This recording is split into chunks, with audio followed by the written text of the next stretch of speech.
계속해서 경건주의의 해외 선교. 자, 할례 대학을 중심한 경건주의의 두드러진 특징 중에 하나는 선교열의 고조였다. 너무나도 처절하고 치열했던 개신교의 생존 문제가 급선무였던 16세기 개혁가들은 사실 비기독교 세계를 향한 선교에 힘을 기울이지 못했습니다. 일부는 복음 전파의 명령이 오직 사도들에게만 주어진 것이라고 주장하는 이들도 있었습니다. 자, 이렇게 개신교가 아직 선교를 의무로 받아들이지 못할 때 프랑케와 그의 동료들은 선교 활동에 눈을 돌렸습니다.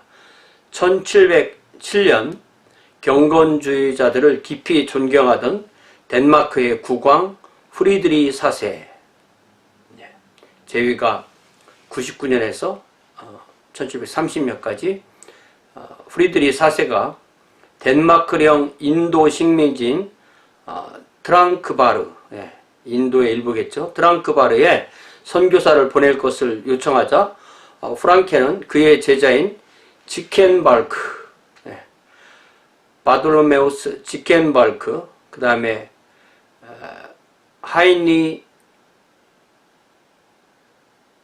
플루트차우를 파송합니다.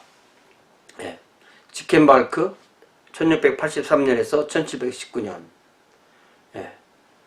오래 못 사는 거죠. 순교한 겁니다. 그리고 플루트차우 1678년에서 1747년. 18세기 동안 적어도 60여 명의 해외 선교사들이 할례 대학 및 관련 기관에서 배출됩니다. 그 중에 가장 유명한 이가 크리스티안 프리드리히 슈바르츠, 1726년에서 98년, 1750년에부터 사망 당시까지 인도에서 활동했다. 이렇게 되어 있습니다. 자, 이제 경건주의의 장단점, 장점은 추상적 기독교를 체험적 기독교로 전환하였다. 경직된 독일 전통 또 정통신학, 그 정통신학에 관심이 많을 때 실제적인 기독교, 체험적인 기독교로 전환하였다. 도덕적 책임과 교육을 강조하고 독일어 교육을 강조했다. 종교적 관용 정신에 기여하고 사회적 약자에게 관심을 가졌고 독일 국민의 단합에 기여했다. 그럼에도 이렇게 훌륭한 운동도 단점이 있는데 내적 체험에 대한 지나친 강조로 신앙이 주관화되는 면이 있었다는 거죠. 감정을 강조하다가 교리 정립을 역시 잘하지 못하게 됐고 교리와 체험의 균형감을 상실했다는 평가를 받고 교리가 빈약하고 공리적이므로 18세기 중반 독일 국민들은 살아있는 복음에 좀 더 확실한 진술을 갈망하게 되었다. 이게 모든 것이 균형을 갖춘다는 게 그렇게 어려운 거죠. 개인의 능력과 체험을 강조하다가 합리주의, 또 인본주의, 만인구원설의 문호를 개방하게 되었다. 이 정도로 경건주의. 이 경건주의가 중요한 것은 이 경건주의의 한 파인 모라비안들이 웨슬레에게 또 영향을 줬다는 거. 그리고 이 감리교 운동에서 또 미국 이 대각성도 영향을 받았다는 거. 서로 이렇게 이 근대 시대의 3대 기독교 운동이 서로 이렇게 연관성이 있다는 거. 이것이 우리에게 시사하는 바가 큽니다. 자, 이제 그 유명한 모라비안에 대해서 간단하게 해보겠습니다. 자, 모라비아니즘, 모라비안 운동, 모라비안 운동도 이 시기에 일어난 일종의 경건주의 운동입니다. 근데 경건주의 안에 있는 운동인데 좀 구분해서 얘기하는 거죠. 구분된 그러한 운동으로 말을 합니다. 모라비안 교도는 보헤미아, 현재 그 체코의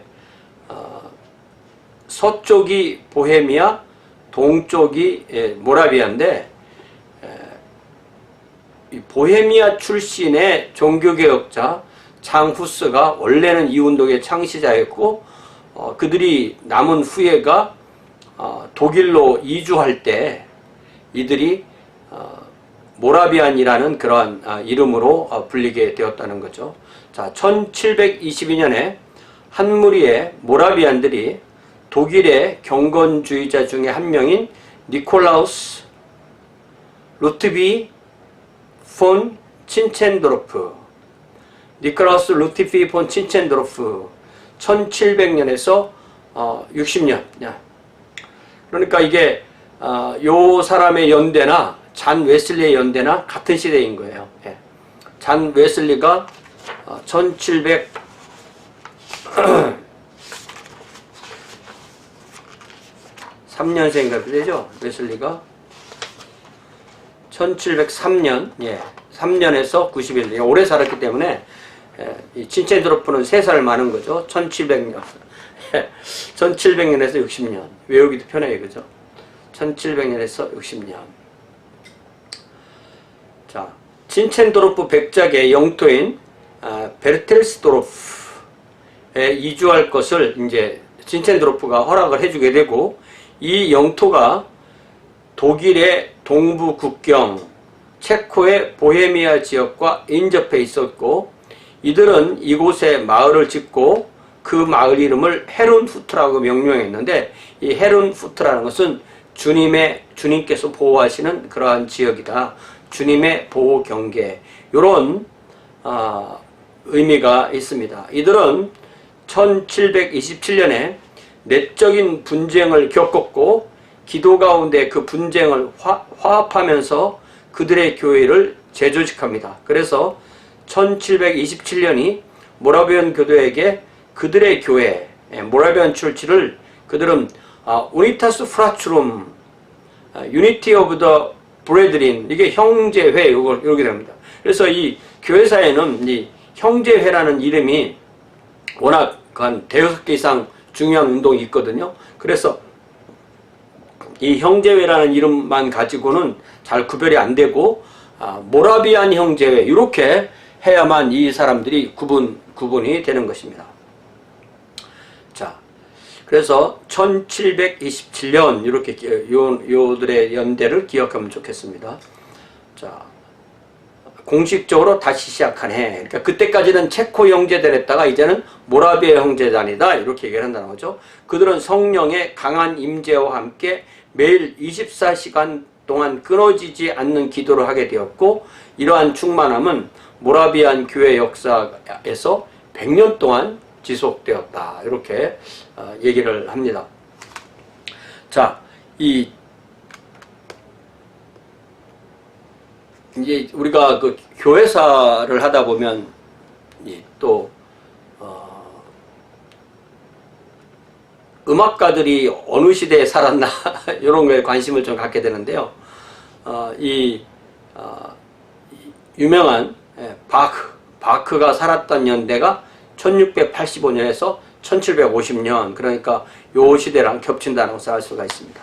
자, 친첸도르프, 니콜라우스 루트비 폰 친첸도르프는 어렸을 때부터 깊은 신앙을 가지고 있었고, 이 때문에 평생 하나님으로부터 분리감을 느끼지 못했고, 결과적으로 회심의 의식적인 경험도 할 수 없었다는 점이 굉장히 유명한 그런 일이라고 할 수가 있습니다.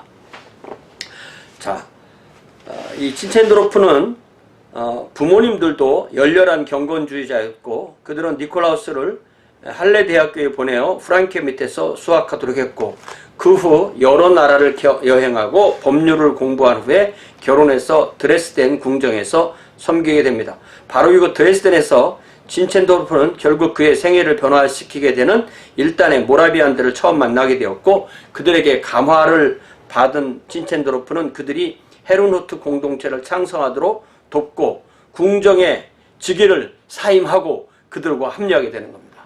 참 순수한 거죠. 순수한 열정이 있는 것입니다. 친첸도르프 백작은 경건주의 영향을 받았으나 구 루터교의 장점도 인정합니다. 그래서 그는 모라비안 교도를 루터교에 편입시키려고 했습니다. 그러나 모라비안 교도들은 독립된 체제를 유지하기를 원했습니다. 결국 진첸도로프는 자신이 모라비안 교도가 되면서 그들의 영향을 더 받고 1727년 이 모라비안들이 새롭게 시작한 해라고 했죠. 그 해에 그들의 총지도자인 감독이 되는 것입니다. 그러니까 이 사람이 1700년생에 인데 27년이니까 27살밖에 안 된 거잖아요. 그러니까 이 사람이 백작이기 때문에 자신들을 도와주는 사람이니까 젊은 나이에 그들의 감독이 된 것입니다. 모라비안 교도들은 루터교와는 다른 독립체제를 유지했으나 많은 점에서 경건주의자들의 강조점을 공유했다 이렇게 되어 있죠. 진첸도로프는 후에 모라비안 교도들이 지나친 신비 체험을 추구하고 선교 정신이 식어가는 것을 경계했습니다.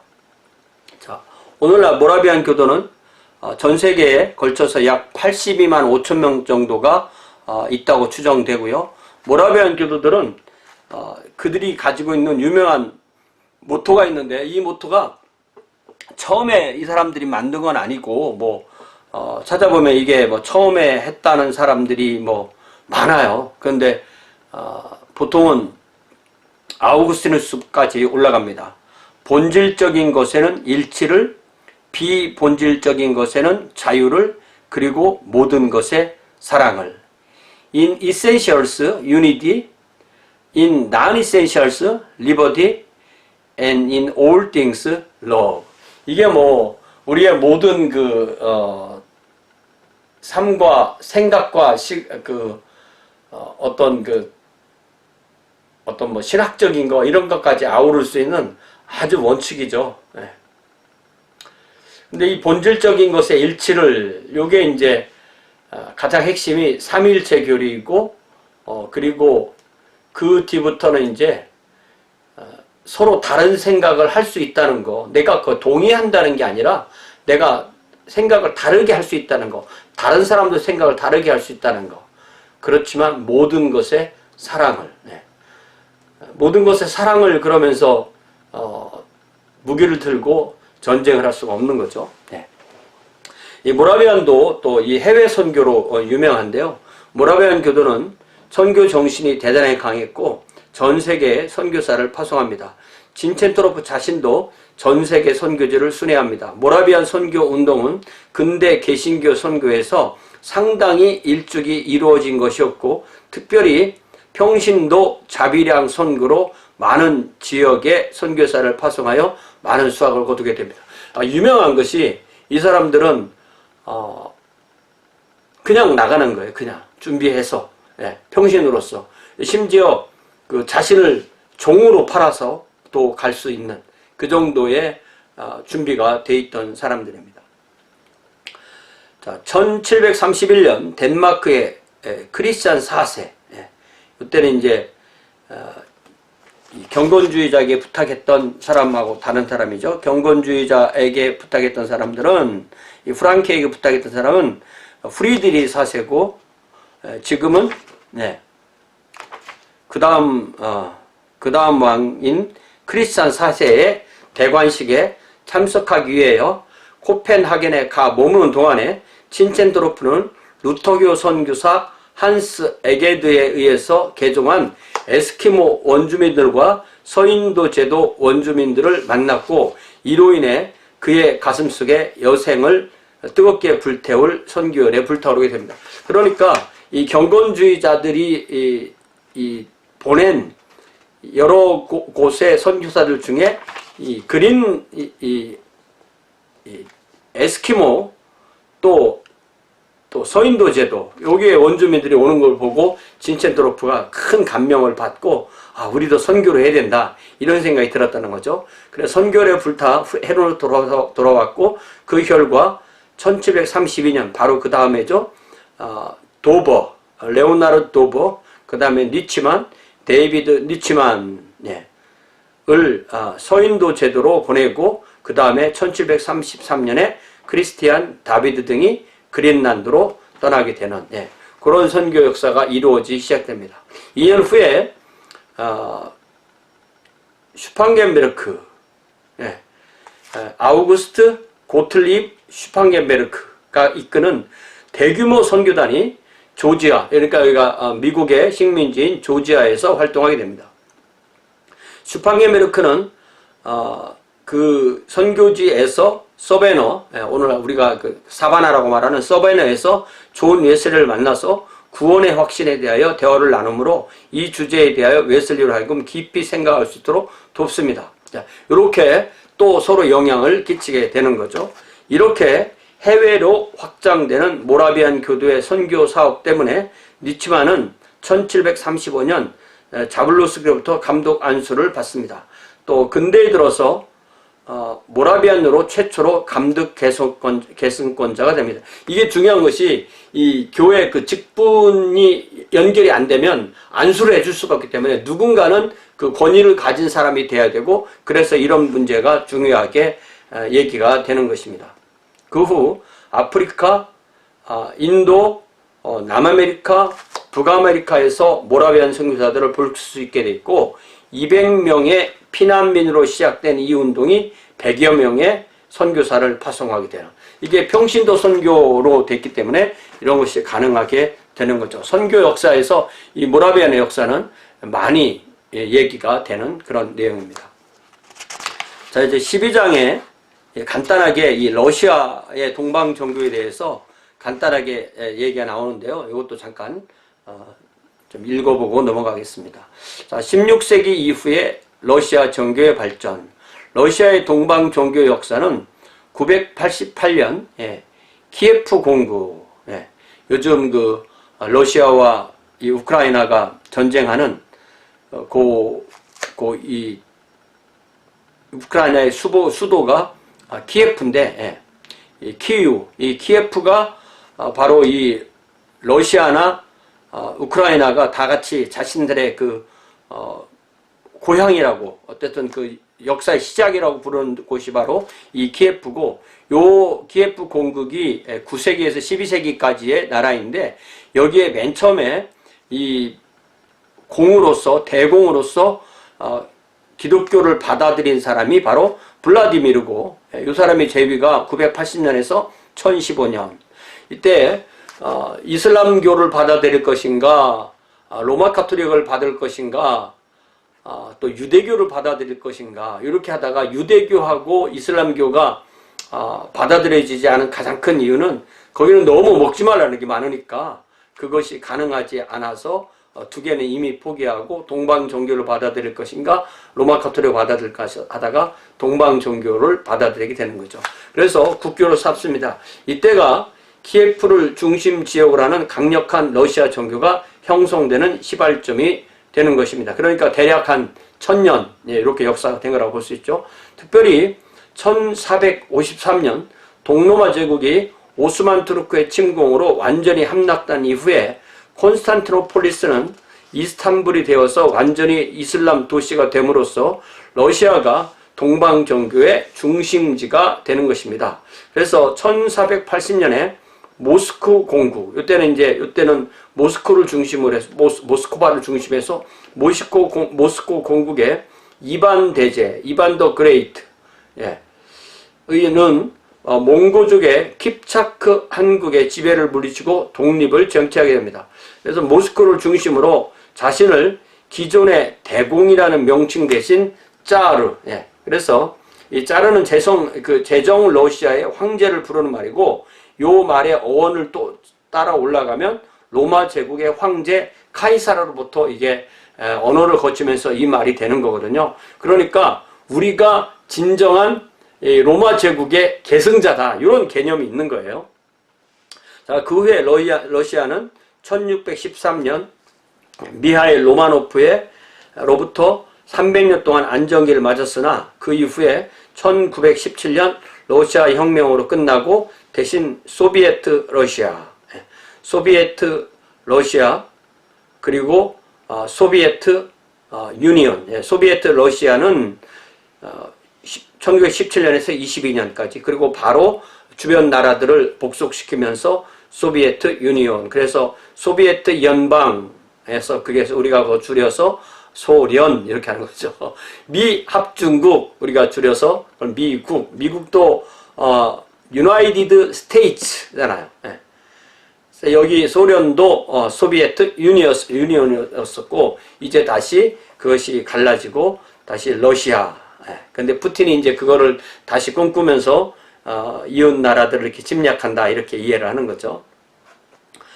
자, 제3의 로마 이론. 모스코 공국은 모스코가 제3의 로마라고 주장하면서 16세기 말부터 모스크바의 정치적 세력 확장에 이용합니다. 이 이론은 첫 번째 로마는 이단에 빠졌고, 예. 이게 동방종교 입장에서 볼 때 로마는 이단이라는 거죠. 예. 이단에 빠졌고, 둘째 로마인 콘스탄티노폴리스는 배교로 인해서 이교도들에게 멸망당하기 때문에 세 번째 로마인 모스크가 진정한 로마로서 교회의 중심지고 그리스도 재림시까지 건재할 것이다 라고 주장하는 거죠. 그러면서 이 동방 종교를 국가 종교 제도로서 옹호하는 것입니다. 그러니까 황제는 이 로마 제국의 그 카이사르를 갖다가 자르라고 하는 거고, 교회는 다시 로마, 우리가 제3의 로마다 이렇게 얘기를 해서 거기에 그 대주교가 마치 교황인 것처럼 그렇게 강조하는데, 이런 것이 오히려 더 그들이 로마 제국을 사모하고 있고 또 그들이 이 로마를 사모하고 있다는 것을 또 표현하는 그런 의미도 된다고 할 수가 있습니다. 자, 이때 이제 몇 가지 일들을 보면요. 1600년부터 1681년까지 살았던 이 니콘, 예, 러시아 정교의 총대주교가 니키타 니콘인데, 니콘이 총대주교를 할 때는 52년에서 66년까지인데, 짜르의 지도력을 모든 동방정교 국가에 확대하기를 원했습니다. 그래서 다른 동방정교 대주교, 예루살렘, 안티오크, 알렉산드리아, 콘스탄티노폴리스, 모스크, 여기까지 자신까지 포함해서 이게 이제 5대 대주교인데, 대교구인데,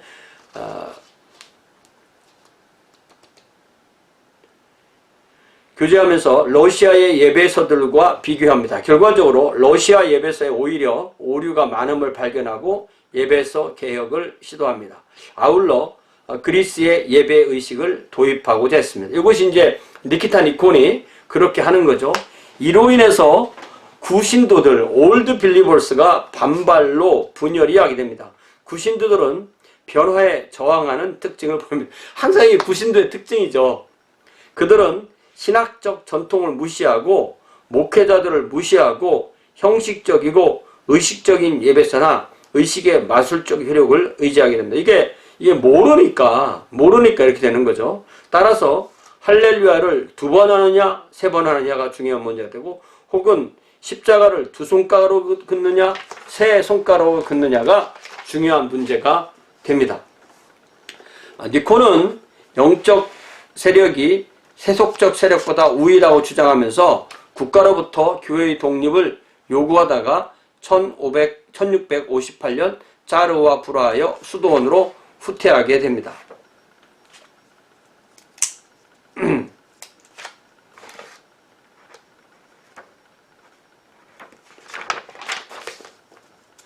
니콘은 수도원으로 후퇴했고, 그 이후에 페테르 대제, 페테르 더 그레이트가 총대주교 제도를 거부할 때, 바로 총대주교를 세워놓으면 이런 문제가 생긴다고 해서 거부하게 됐다는 거죠. 오랜 논쟁 끝에 1660년에 모스크 종교회에서 니콘을 폐위시키고 추방시킵니다. 이로써 니콘의 계획은 실패로 돌아가고 아울러 구신들도 함께 정제되었다. 자, 이제 아바쿰 페트로프. 자, 자신들의 주장이 이루어질 거라고 믿었던 구신도들은 좌절해서 대부분 침묵 단계로 들어갑니다. 동시에 그들은 1666년이 예수께서 재림하시는 해라고 생각했습니다. 그 이유는 천년과 밀레니움 666 짐승의 수가 결합된 해이기 때문이다. 그래서 그들은 적그리스도가 교회와 국가를 점령했다고 생각하고, 적그리스도가 나타났다면 종말과 재림이 올 것이 분명하다고 믿었습니다. 그들은 국가교회의 제3의 로마 이론에 도전하면서 이 땅에 무슨 로마 이런 거 관심이 없는 거죠. 그래서 그들은 이제 금년이 재림이니까 농사도 안 짓고 흰옷을 입고 재림을 기다리고 심지어 관을 짜고 누워서 기다리는 사람도 있었습니다. 항상 이 시한부 종말론을 따르면 이런 결과가 오는 거죠. 1666년이 지나자 이들은 재림의 해를 다시 1699년으로 수정하는 거죠. 이게 66년에서 99년이니까 33년을 더 더한 건데 이게 6자나 9자나 다 같이 생각하는 거죠. 이게 그래도 33년이면 많이 뒤로 미뤘네요. 네.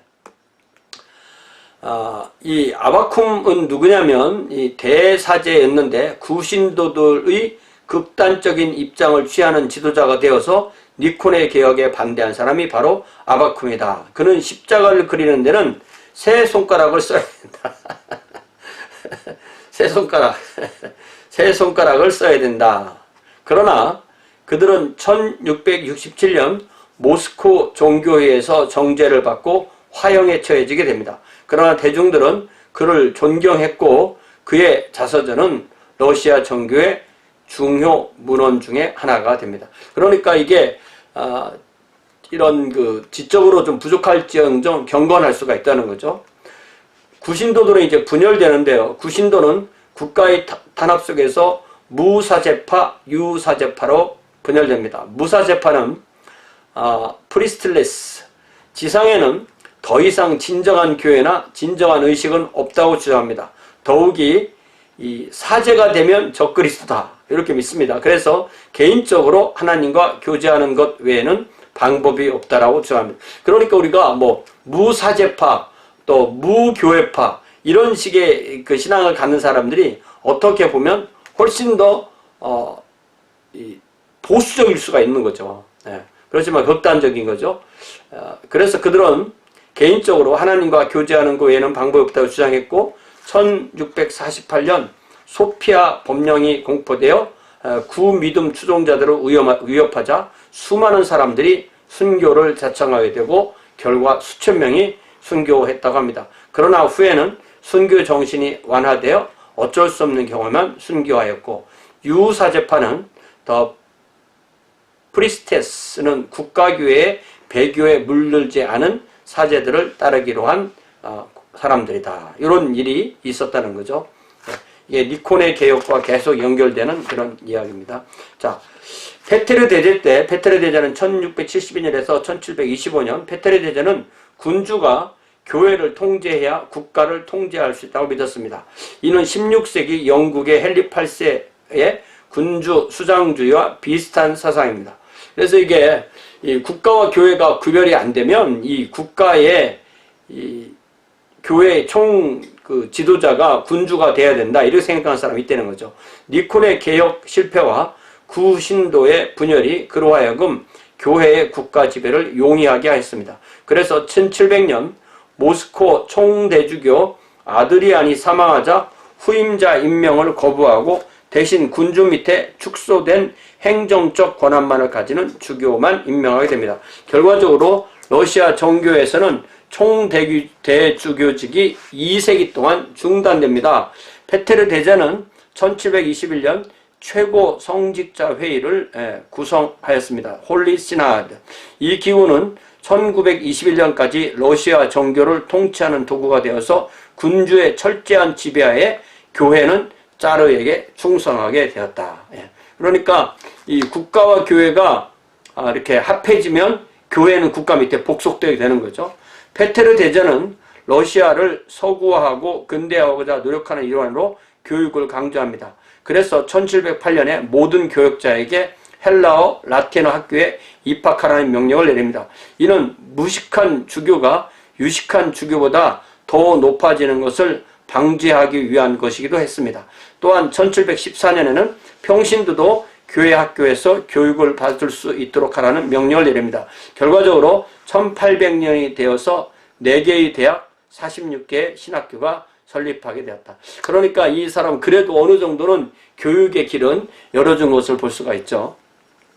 자, 이때 또 영적 전투자들이라는 스피릿 파이터스라는 의미의 두보코로스라는 사람들이 나타났는데 17세기 말 18세기 초에 개신교의 영향도 있었는데 특별히 18세기 중엽부터 러시아의 성령주의 운동이 일어납니다.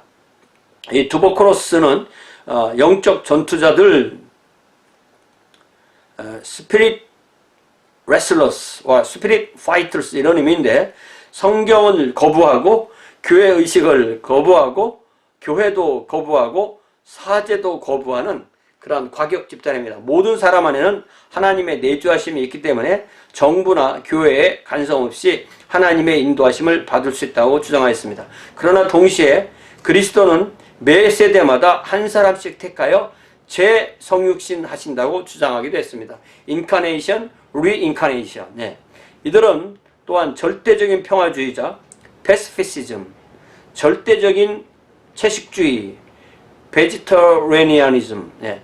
절대적인 금주주의, 티토탈리즘, 예, 티토탈리즘, 이 절대적인 금주 요 운동, 요 갖다가 티토탈리즘이라고 그렇게 말합니다. 절대적 금연, 무기와 전쟁 거부, 세속 교육 거부 등으로 정부와 많은 갈등을 일으킵니다. 요 중에 제가 가장 관심 있는 것 중에 하나가 이 절대 금주주의예요. 왜냐하면은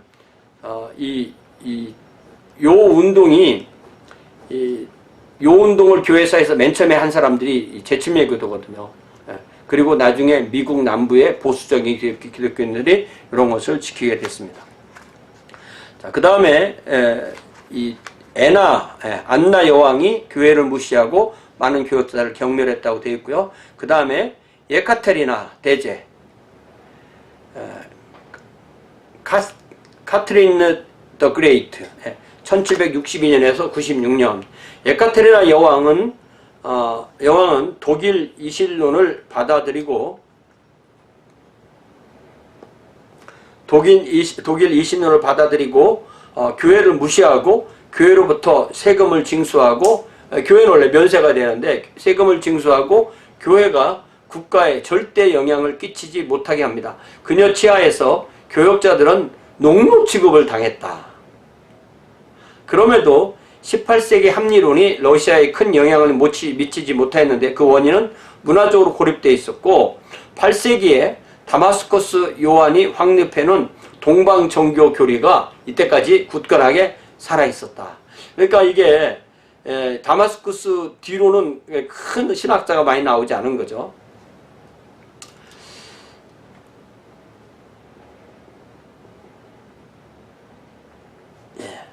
그 다음에 러시아 국민의 낮은 민도 이렇게 되는 거죠. 자, 키예프는 계속 학문의 중심지로 남아서 동방정교의 신앙적 측면을 지도합니다. 1672년에 키예프에서 제시한 신앙고백서가 예루살렘 종교회에서 채택됩니다. 그래서 그들은 초기 일곱 공의회와 다마스쿠스의 요한의 입장을 재확인합니다. 이 초기 일곱 공의회, 요것이 이제 동로마 서로마가 다 서로 인정하는 그런 핵심 신앙 고백이고 개신교회도 이런 것의 중요 핵심 부분을 다 같이 인정합니다. 1717년에 레닌의 반종교 정책으로 러시아 종교는 공산주의의 적대적인 이데올로기로 간주됩니다. 그래야 교회는 저항하든지 타협하든지 잠적하든지. 그러나 뚜껑을 열고 나중에 보니까 대다수가 살아있었더라. 이 참 대단한 거죠. 예.